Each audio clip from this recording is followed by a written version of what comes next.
We are ready now for Part B, another example of calculating the pH at the equivalence point. We have a weak base and a strong acid. Nitric acid is our strong acid, and we're at the equivalence point.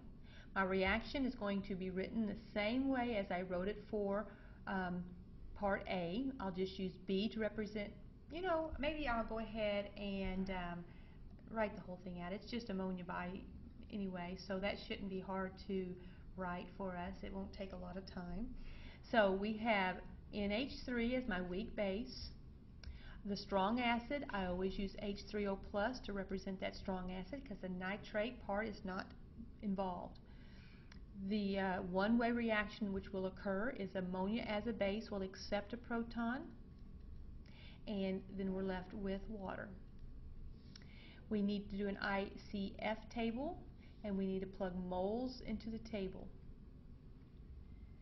Now in this problem, to figure out the number of moles of ammonia, we will take the molarity of ammonia, 0.350, times the volume of 0.188 liters. This will give me the number of moles to be 0.0658. So I will plug that value into the table, 0.0658. Because it is at the equivalence point, that means that the moles of the acid have to be the same number. So I put that moles there. Before the reaction, I have no ammonium. I consume the smallest, so always when you're at the equivalence point, both of your reactants, and this is the definition of being at the equivalence point, get completely consumed, and I produce 0.0658 moles of that. So I've got zeros for this and 0.0658 moles for this. Now we have a weak acid left over. This weak acid has to reestablish its equilibrium. So always at the equivalence point, we will take our weak thing that's left over, realize it's in a solution of water, and have it reestablish its equilibrium. So we have ammonia, it donated a proton to the water, and as an acid it should produce H3O+. I have to do an ICE table now, and I have to put molarity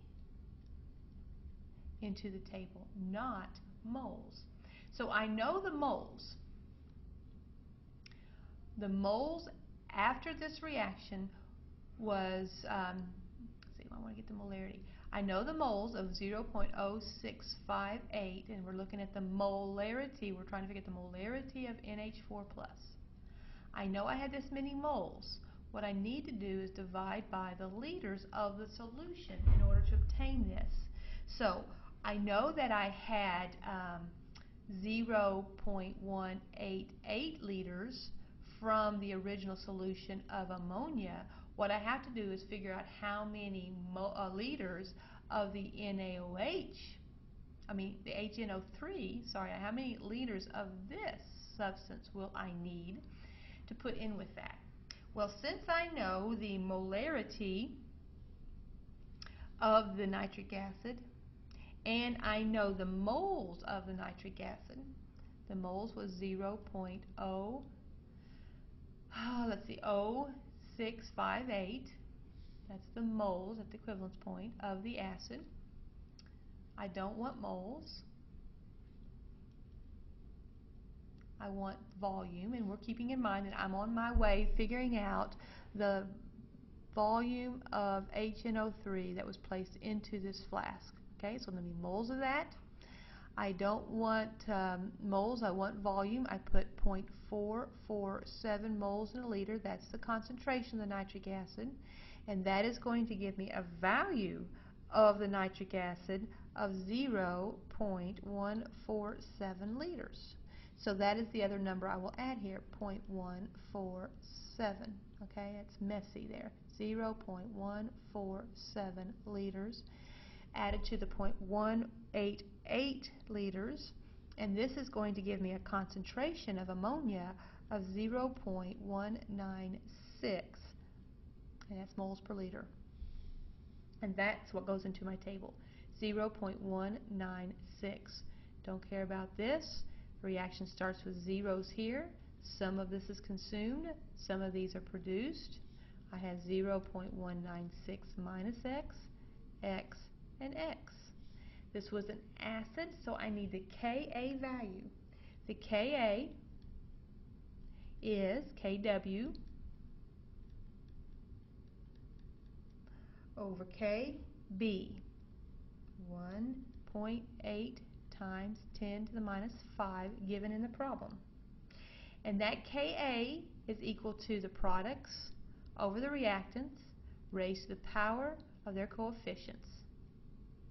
I can do the work and solve for x. I will assume that x is small, work through it as I typically do. I will obtain an x of this number. It's actually one extra significant figure for that. I see that x represents the hydroxide concentration. So this is the H3O plus concentration. So I can take the negative log of that value and get the pH.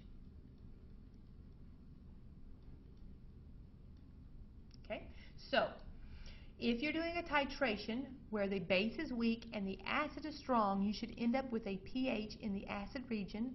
And for both of these problems, part A and part B, we ended up in the acid region.